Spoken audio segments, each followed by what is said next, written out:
Bismillahirrahmanirrahim. Bismillahirrahmanirrahim. Assalamualaikum warahmatullahi wabarakatuh. Innal hamdalillah nahmaduhu wa nasta'inuhu wa nastaghfiruh wa na'udzu billahi min shururi anfusina wa sayyiati a'malina. Man yahdihillahu fala mudilla lahu wa man yudlil falan tajida lahu waliyan mursyida. Wa asyhadu an la ilaha illallah wahdahu la syarika lah wa asyhadu anna Muhammadan abduhu wa rasuluh sallallahu alaihi wa ala alihi wa ashabihi wa man tabi'ahum bi ihsanin ila yaumiddin wa sallama tasliman katsiran amma ba'd. Hadirin dan hadirat muslimin dan muslimat rahimani wa rahimakumullah. Kita panjatkan puji dan syukur atas kehadiran Allah tabaraka wa taala yang masih berkenan untuk melimpahkan taufiknya kepada kita sehingga di sore ini kita masih bisa untuk berkumpul duduk di majelis ilmu yang mudah-mudahan menjadi salah satu pemberat timbangan amal soleh kita di hadapan Allah Subhanahu wa taala. Dan tidak lupa juga tentunya kita senantiasa memohon kepada Allah agar menerima semua amal ibadah kita. Hingga hari ini kita masih berpuasa, alhamdulillah.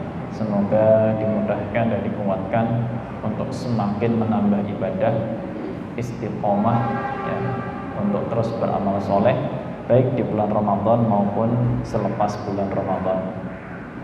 Salawat teriring salam semoga senantiasa Allah curahkan kepada panutan kita Nabi Agung Nabi besar Muhammad sallallahu alaihi wa ala alihi wasallam, juga kepada segenap keluarga, para sahabat, para pengikut yang Allah berikan petunjuk untuk bisa mengamalkan tuntunan Nabi alaihi salatu wassalam hingga akhir hayat. Jamaah yang dirahmati Allah, kita masih akan melanjutkan tafsir surat Al-Alaq dan masih di ayat 1 sampai 5 sebagai ayat-ayat yang pertama kali turun secara mutlak kepada Nabi kita Muhammad alaihi salatu wassalam. Dan pada pertemuan yang lalu kita baru sempat membahas masalah ya, kronologi turunnya ayat ini. Juga sempat kita singgung masalah urutan surat dalam Al-Quran ya, kenapa bisa berbeda ya, urutannya antara urutan sesuai dengan turunnya dan urutan yang tertulis di Al-Quran, kenapa kok bisa berbeda ya, itu yang kita bahas pada pertemuan yang lalu. Dan beberapa serba-serbi juga tentang penulisan Al-Quran. Dan sempat kita singgung juga dari ayat yang pertama ya, di mana itu ada perintah Allah Subhanahu wa taala untuk membaca ya, sebagai salah satu sumber utama untuk mendapatkan ilmu. Salah satu sumber utama untuk mendapatkan ilmu adalah membaca.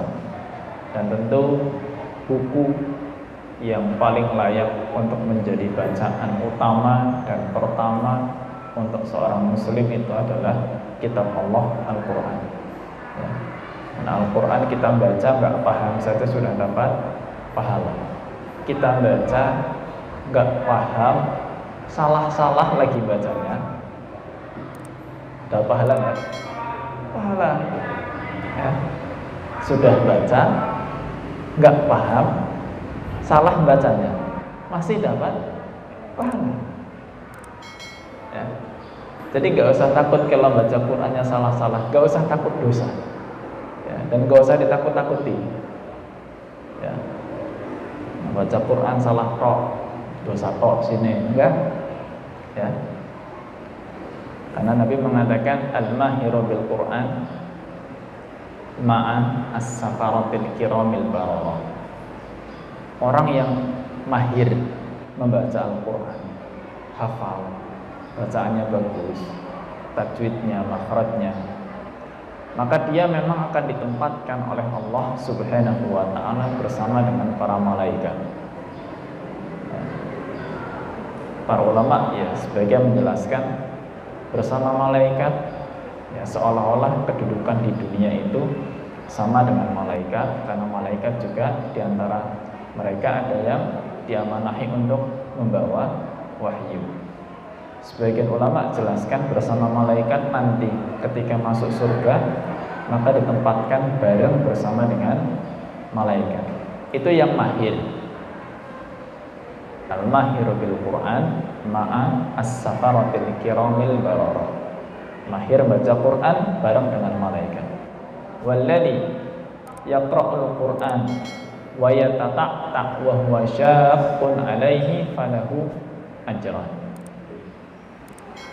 Dan orang yang baca Quran dan terbata-bata ya, terasa berat, tetap mendapatkan 2 pahala.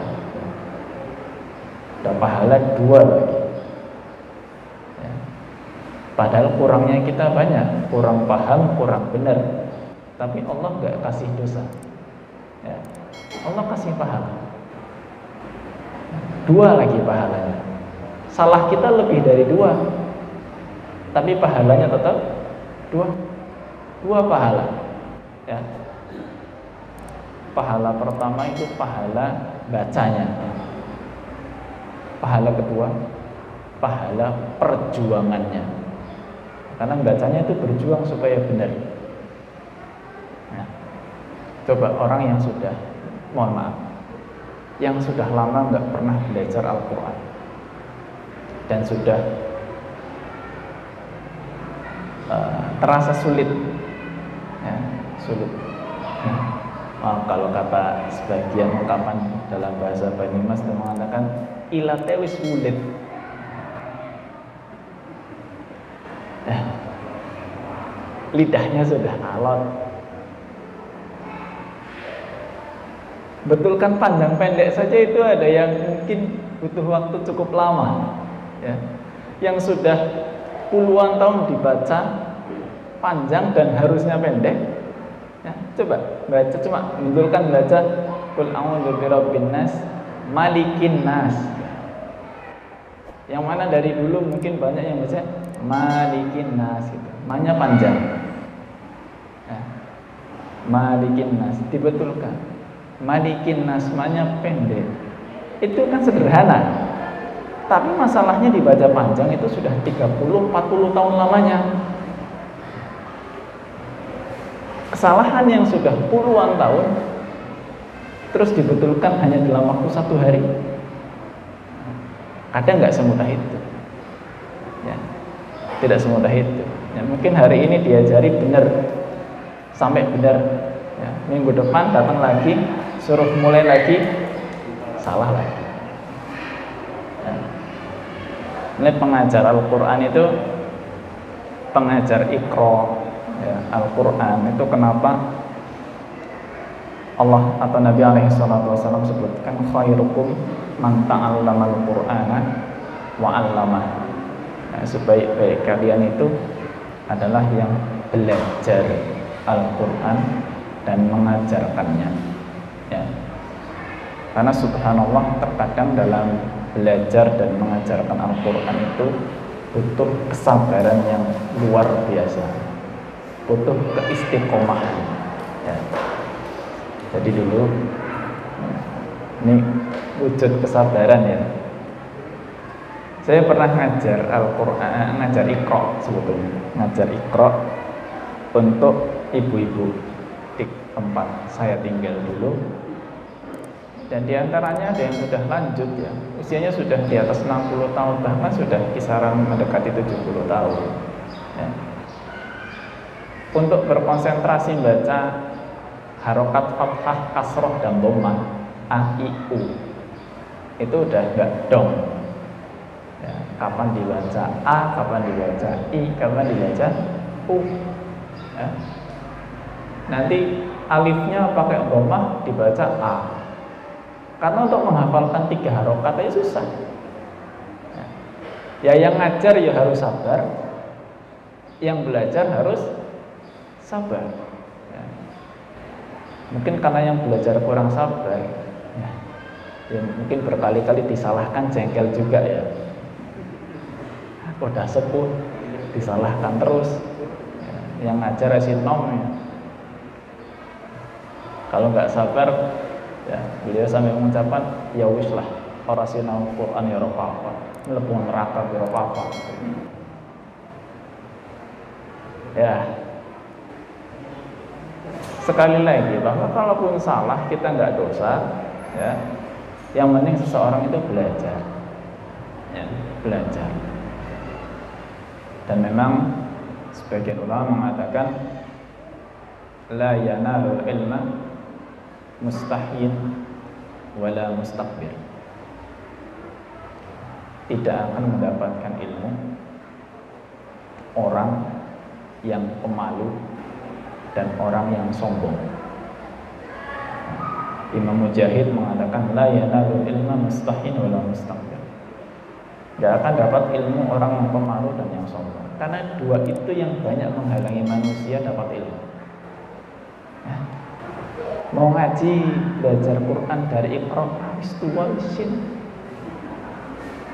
Itu kan yang menghalangi orang belajar. Atau gengsi. Ya, gengsi. Karena mungkin yang belajar itu mungkin lebih muda, atau mohon maaf strata sosialnya lebih rendah, harus duduk bersama dengan mereka. Oh, kewenangan ke jebulane pak pejabatnya urung teng maca Quran. Gengsi. Sudah. Selama kesombongan, selama malu itu nggak bisa dilawan, tidak bisa mendapatkan kemuliaan dari Allah Subhanahu wa taala. Nah, tinggal bagaimana kita itu melawan dua penyakit itu dulu. Ya. Jangan pakai dalil, loh kan malu bagian dari iman, Pak. Saya malu ini buat belajar Quran. Enggak, bukan malu yang seperti itu yang bagian dari iman. Ya. Malu yang bagian dari iman adalah malu yang menjadikan seorang hamba itu malu bermaksiat, bukan malu belajar. Ya. Kalau malu belajar itu bukan bagian dari iman, itu merusak iman yang ada malah. Ya. Baik. Itu pentingnya kita belajar untuk membaca Al-Quran. Syukur tidak hanya dibaca, ya, karena tujuannya Al-Quran diturunkan itu untuk dibaca dan difahami, diamalkan. Ya, baca, difahami, diamalkan. Baik, itu kurang lebih pelajaran penting yang kita ambil pada pertemuan lalu dari ayat yang pertama. Kemudian di ayat yang kedua, Allah Subhanahu wa taala berfirman, khalaqal insana min 'alaq. Allah Subhanahu wa taala menciptakan manusia dari segumpal darah. Dari segumpal darah. Memang di antara fase penciptaan manusia, ya, itu kan ada fase di mana bentuknya segumpal darah. Hal yang disebutkan oleh Nabi Sallallahu Alaihi Wasallam dalam hadis riwayat Bukhari Muslim, Inna ahadakum yujma'u khalquhu fi batni ummihi arba'ina yawman nutfah. Sesungguhnya salah seorang kalian itu dikumpulkan penciptaannya di rahim ibunya. Pertama selama 40 hari itu masih berbentuk nutfah, ya, 40 hari pertama itu masih nutfah. Tsumma takunu 'alaqatan mithla dzalik. Kemudian berubah menjadi segumpal darah. Segumpal darah selama 40 hari juga. Tsumma takunu mudghatan mithla dzalik. Kemudian menjadi segumpal daging juga selama 40 hari. Nah, jadi janin itu 40 hari pertama belum jadi janin, masih nutfah, ya, belum apa-apa. Setelah itu dari hari ke-41 sampai hari ke-80 itu menjadi segumpal darah. Hari 81 sampai hari ke-120 ya, itu menjadi segumpal daging ya. Nah disinilah sebagian ulama atau para ulama jelaskan ya, ini nyerempet masalah fikih sedikit. Kalau seorang wanita keguguran ya, di masa-masa belum sampai 80 hari usia kehamilan ya, 80 hari itu kan berarti 2 bulan lebih, 20 hari ya, hampir 3 bulan, tapi belum sampai 3 bulan ya, 2 bulan lebih lah, 2,5 bulanan keguguran di usia-usia itu dan keluar darah ya, darah kegugurannya, maka darah itu tidak diperhitungkan sebagai darah nifas ya, tidak diperhitungkan sebagai darah nifas. Itu disebut, istilah ulama mengatakan damu fasad, darah rusak ya, karena nggak jadi ya.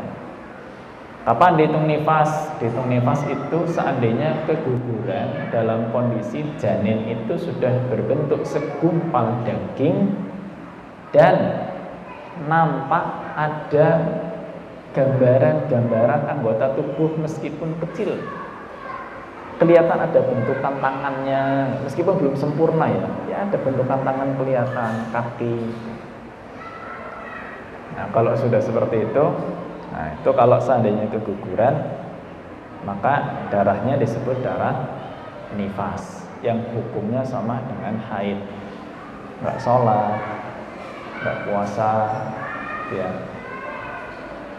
Tapi kalau keguguran dalam fase yang masih bentuknya segumpal darah dan darah itu keluar, itu darah rusak ya, maka tidak ada konsekuensi hukum apa-apa.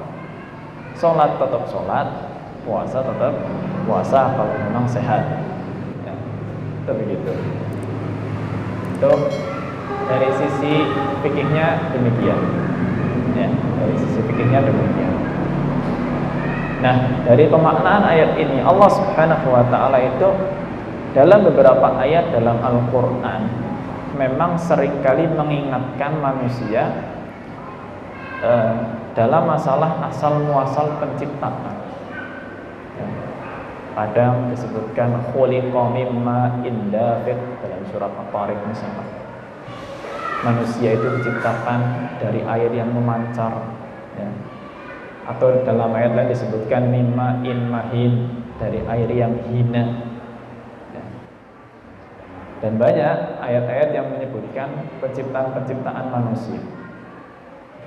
Apa hikmah dibalik penyebutan asal muasal penciptaan manusia ya, sebetulnya ini salah satu hikmah terbesarnya adalah untuk menjadikan manusia itu tahu diri. Tahu diri. Manusia itu berasal dari sesuatu yang seandainya nempel di tubuh, nempel di pakaian, itu pasti dibuang. Coba darah. Kalau ada segumpal darah, meskipun itu adalah darah proses penciptaan manusia ya, darah proses penciptaan manusia, terus kena badan, kena pakaian, dicuci enggak? Dicuci pasti ya. Itulah kita dulunya ya, manusia semua sama dulunya kayak gitu ya. Berasal dari sesuatu yang sangat-sangat tidak berharga sama sekali, bahkan lebih kita katakan itu hina. Orang ketempelan aja nggak mau ya. Ketempelan nutfah, ketempelan darah nggak mau ya.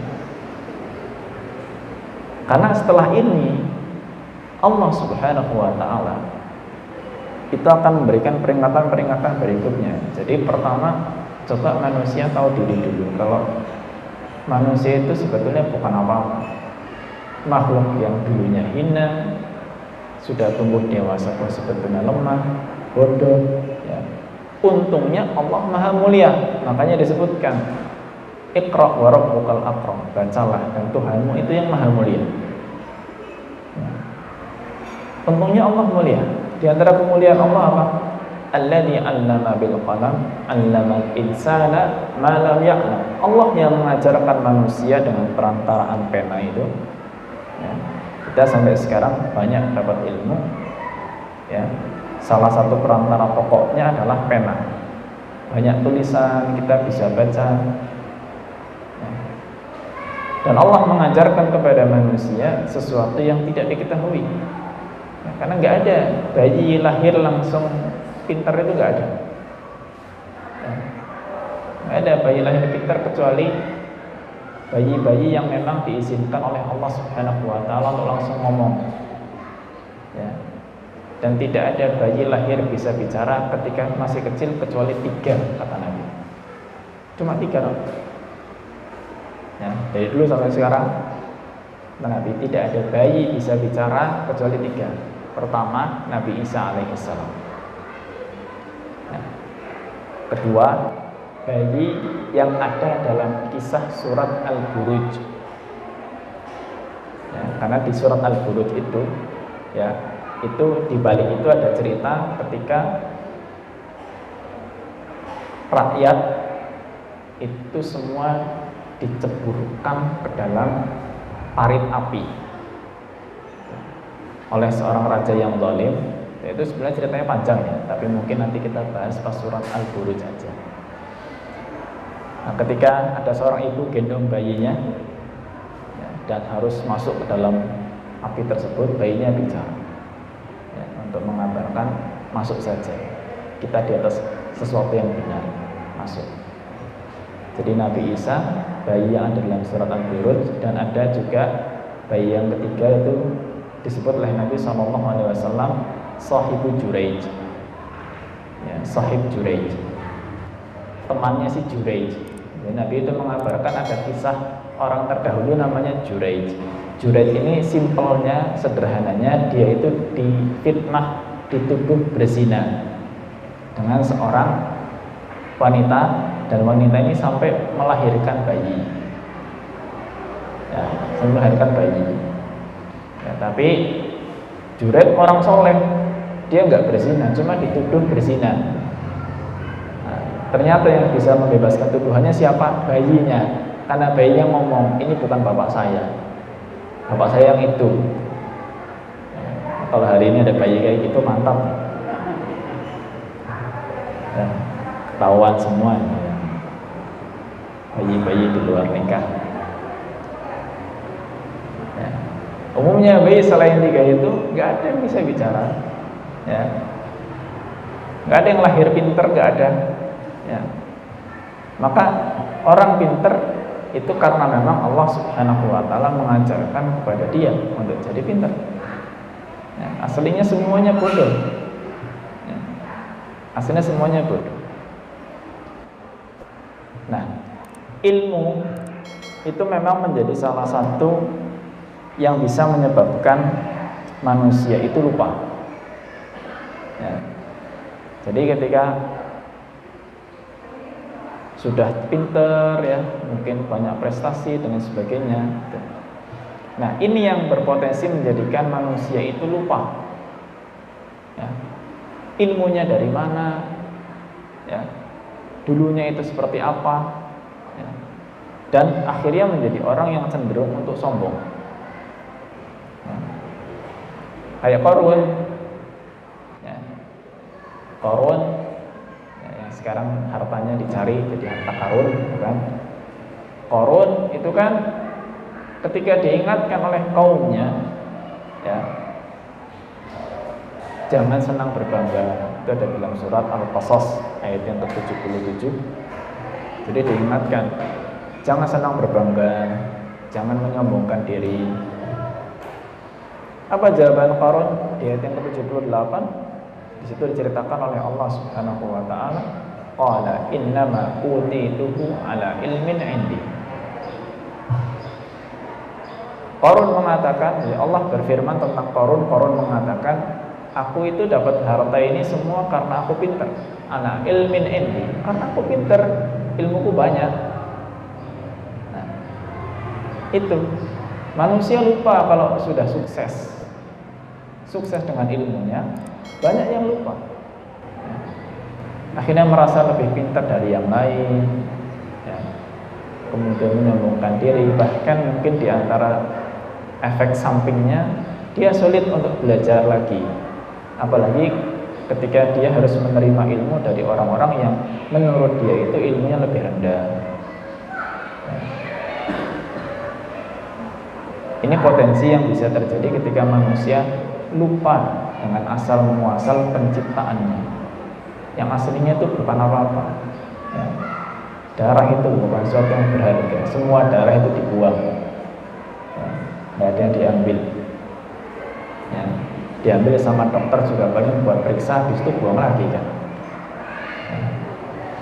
Maka ilmu itu, ya, semua ilmu yang kita miliki, nah, kita harus sadari itu murni pemberian Allah Subhanahu wa Ta'ala, murni pemberian Allah. Nah, kita mau belajar setinggi apapun, menguasai berbagai macam ilmu apapun, ya, sukses dengan ilmu kita, itu semua karena kemudahan Allah. Nah, karena kemudahan Allah. Kalau Allah nggak mudahkan, nggak mungkin kita berilmu. Ilmu apa saja. Nah, ini yang juga perlu ditekankan kepada anak-anak di usia sekolahnya, itu ketika mereka senang berbangga dengan prestasinya, dengan ilmunya, gitu ya. Diingatkan bahwa ini bukan karena kamu itu cerdas, ya, bukan karena kamu itu pintar, tapi memang Allah memudahkan kamu untuk bisa dapat ilmu, mudah mencerna pelajaran, ya. Semua kecerdasan dari Allah Subhanahu wa Ta'ala, ya, sehingga apa? Seorang itu tidak akan menyombongkan diri untuk mengajarkan ilmu dan untuk belajar, ya. Ketika ada orang lain butuh ilmunya, ajarkan. Ketika dia butuh ilmu, dia mau tanya pun nggak gengsi gitu. Tanya pun nggak gengsi, nggak malu untuk bertanya. Kemudian selain masalah ilmu, Allah Subhanahu wa Ta'ala melanjutkan di ayat yang ke-6, kalla innal insana la yatgha ar-ra'ahu istaghna inna ila rabbika ruj'a. Ayat yang ke-6 sampai yang ke-8, Allah Subhanahu wa Ta'ala berfirman, sekali-kali tidak, ingatlah bahwa manusia itu sesungguhnya melampaui batas. Banyak manusia itu perbuatannya melampaui batas, banyak melanggar aturan-aturan Allah Subhanahu wa Ta'ala, banyak meninggalkan kewajiban-kewajiban yang Allah tetapkan.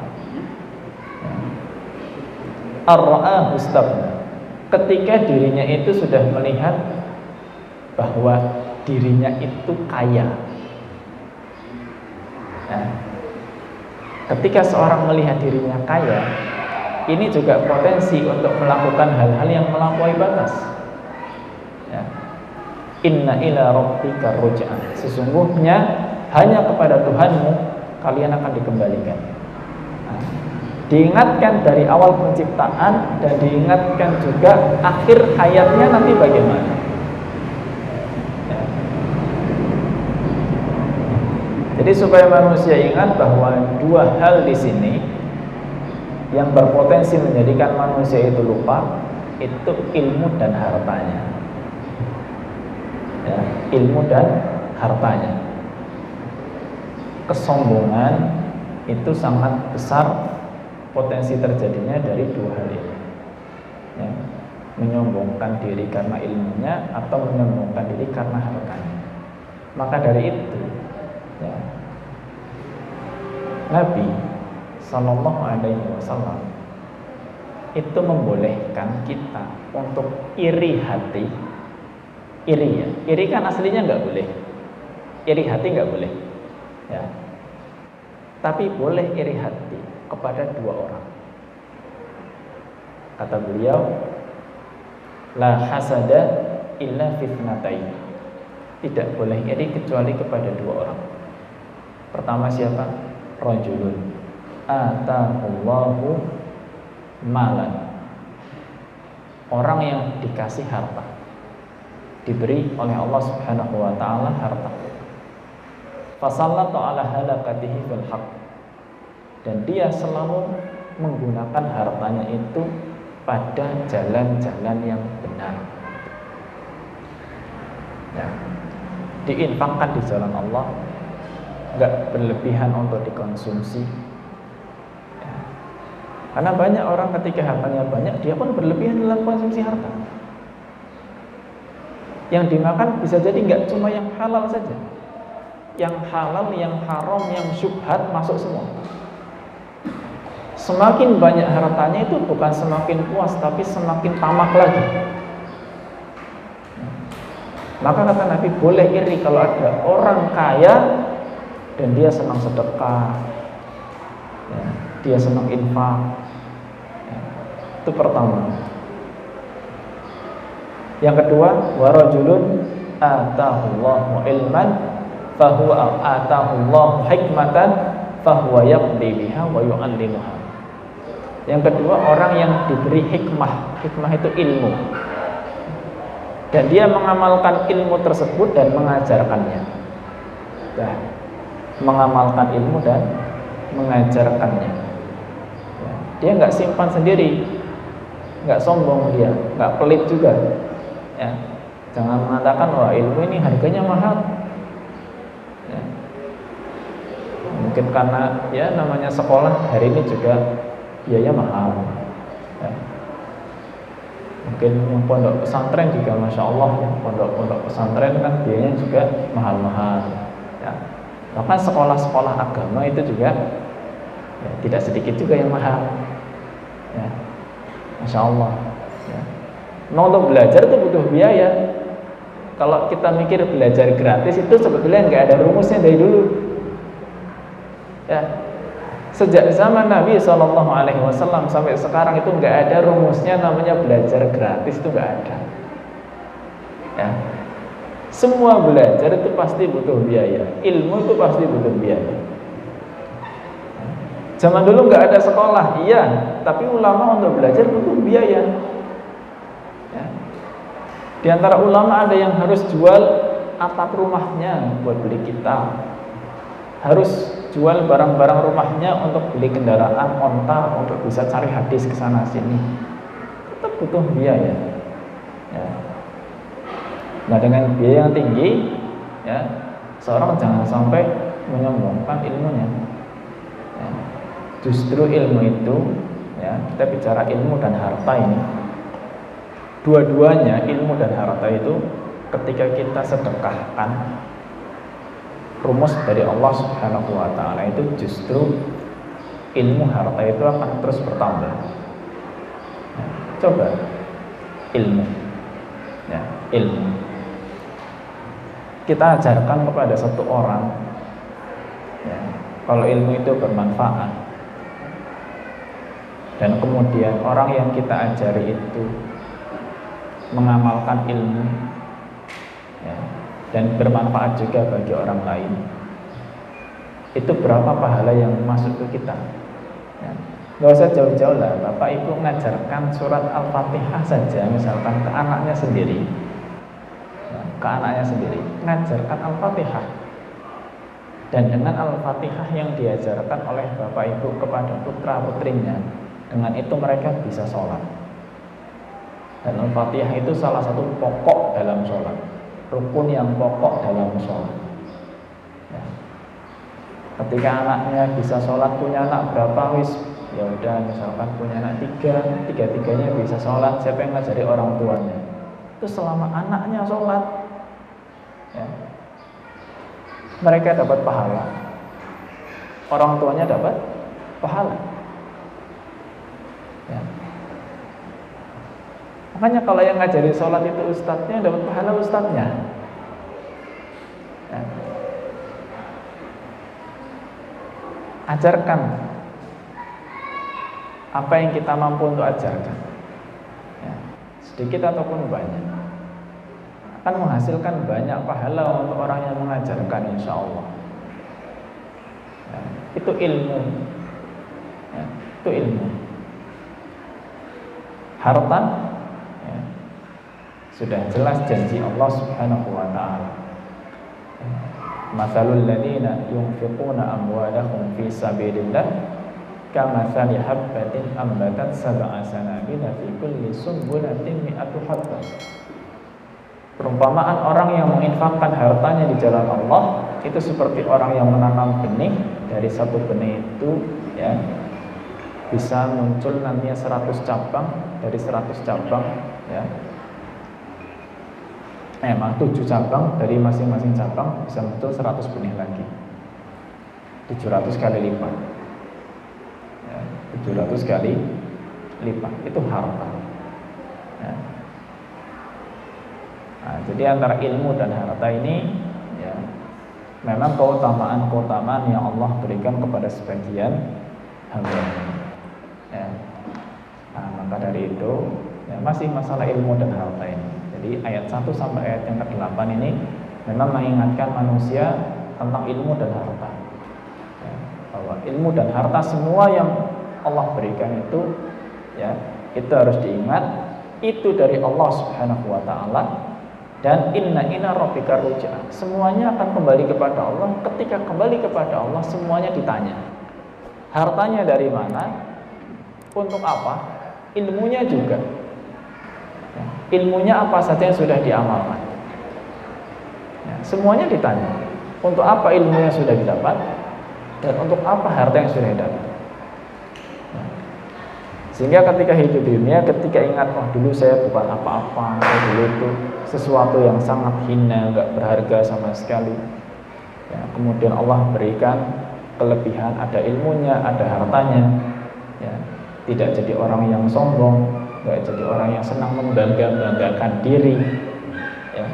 Dia pun takut kepada Allah, karena semua akan ditanya, hartanya ditanya, ilmunya ditanya, ya. Nah, maka Nabi mengingatkan dalam hadis yang diriwayatkan oleh Imam At-Tirmidzi, ya, innamad dunya li arba'atin nafar. Nah, jadi dunia ini ada 4 jenis orang, 4 jenis manusia. Ya. Yang pertama, rajulun razaqahu abdun razaqahullahu malan wa ilman. Ada hamba yang Allah beri rizki berupa harta dan ilmu. Gandeng ini, selalu harta ilmu, diberi rizki harta dan ilmu. Fahuwa yattaqi fihi rabbah wa yasilu fihi rahimah wa ya'lamu lillahi haqqan. Dan orang itu, ya, bertakwa kepada Allah dengan hartanya, menyambung silaturahmi, ya. Dan dia tahu di dalam hartanya itu ada hak Allah, ada zakatnya, ada sedekahnya. Maka kata Nabi SAW, fahada bi afdhalil manazil. Ini orang yang manzilahnya, kedudukannya paling afdol. Dapat ilmu, dapat harta, dan dia tetap bertakwa kepada Allah. Hamba yang kedua, wa abdun razaqahullahu ilman walam yarzuqhu malan. Hamba yang diberi ilmu tapi tidak diberi harta, pintar tapi miskin, ya, pintar tapi miskin. Wa huwa shadiqun niyyah, ya, tapi niatnya jujur. Dia mengatakan, lau anni mithla mali fulan la amiltu mithla amali fulan. Andai kata saya punya harta seperti orang yang pertama, saya bisa beramal seperti itu. Kepengin sekali bisa sedekah, bisa nyambung silaturahmi yang banyak, tapi nggak bisa. Kenapa? Duitnya nggak banyak. Dan niatnya jujur, memang kepengin begitu. Maka kata Nabi SAW, wah huwa biniyatihi fa ajruhuma sawa. Maka orang yang kedua, karena niatnya jujur, maka dibandingkan dengan orang yang pertama, kedua-duanya pahalanya sama. Ya, pahalanya sama. Orang yang ketiga, wa 'abdun razaqahullahu malan wa lam yarzuqhu ilman. Hamba yang dikasih rizki berupa harta tapi enggak punya ilmu, enggak dikasih ilmu oleh Allah Subhanahu wa taala. Wa huwa yakhbitu fi malihi, la yattaqi fihi rabbah wa la yasilu fihi rahimah wa la ya'lamu lillahi haqqan. Dia bermaksiat dengan hartanya. Bermaksiat dengan hartanya, tidak bertakwa kepada Allah, tidak menyambung silaturahmi, ya, dan dia tidak menunaikan hak Allah yang ada dalam harta tersebut. Zakatnya nggak ditunaikan, nggak pernah sedekah. Fahadza bi akhbathil manazil. Maka orang ketiga ini yang derajatnya paling rendah. Berharta tapi nggak berilmu. Ini bahaya. Nah, orang yang keempat, wa 'abdun lam yarzuqhullahu malan wala ilman. Hamba yang enggak dikasih harta, enggak dikasih ilmu. Ya, udah miskin, bodoh lagi. Bodoh di sini dalam tanda kutip itu bodoh dalam sisi ilmu agamanya. Ya, itu maksudnya. Dan ilmu itu yang dimaksud bukan ilmu sekedar hafalan, tapi ilmu yang sampai diyakini untuk diamalkan. Itu maksudnya ilmu begitu.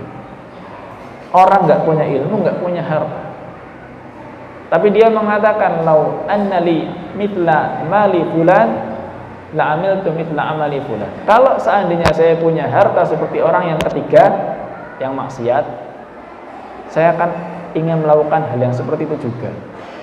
Pengen sama-sama maksiat. Kenapa nggak bisa maksiat? Nggak ada duitnya. Fahuwa biniyatihi fawizruhuma sawa. Kata Nabi, orang yang keempat ini dengan orang yang ketiga hanya karena niatnya saja itu dosanya sudah sama. Ya, dosanya sudah sama. Karena sudah bertekad ingin maksiat. Ya. Nah, itulah yang namanya ilmu dan harta. Ya. Mudah untuk membuat orang itu lupa. Ya, bahwa dalam ilmu kita itu ada sesuatu yang harus kita amalkan, memang harus diamalkan. Ilmu dari Allah harus diamalkan, disedekahkan dengan cara diajarkan. Ya. Dan harta kita juga semua dari Allah, gak ada yang perlu kita sombongkan. Kita bertakwa dengan harta kita sedekahkan di jalan yang Allah Subhanahu wa taala ridhoi. Insya Allah yang demikian itu meringankan hisab kita, menjawab pertanyaan-pertanyaan, mempertanggungjawabkan perbuatan di hadapan Allah Subhanahu wa taala. Dan mungkin kiranya ini yang bisa kita bahas pada kesempatan sore hari ini. Semoga yang kita pelajari diberkahi oleh Allah Subhanahu wa taala dan kita dilindungi dari hal-hal yang tidak bermanfaat. Ya, tentunya kita tidak lupa yang mendoakan diri kita ya, untuk mendapatkan ampunan Allah, juga mendoakan tentunya orang tua kita ya, mudah-mudahan orang tua kita juga senantiasa diampuni dosanya oleh Allah Subhanahu wa taala dan kita termasuk dihitung oleh Allah Azza wa Jalla sebagai hamba-hamba yang berbakti, baik berbakti kepada Allah maupun berbakti kepada orang tua. Dari saya kurang lebihnya mohon maaf yang sebesar-besarnya. Terima kasih atas perhatiannya. Wassallallahu ala nabiyyina Muhammad wa ala alihi wa sahbihi wa baraka wa sallam. Wa akhiru da'wana alhamdulillahi rabbil alamin. Subhanakallahumma wa bihamdika asyhadu an la ilaha illa anta astaghfiruka wa atubu ilaik. Billahi taufik wal hidayah. Assalamualaikum warahmatullahi wabarakatuh.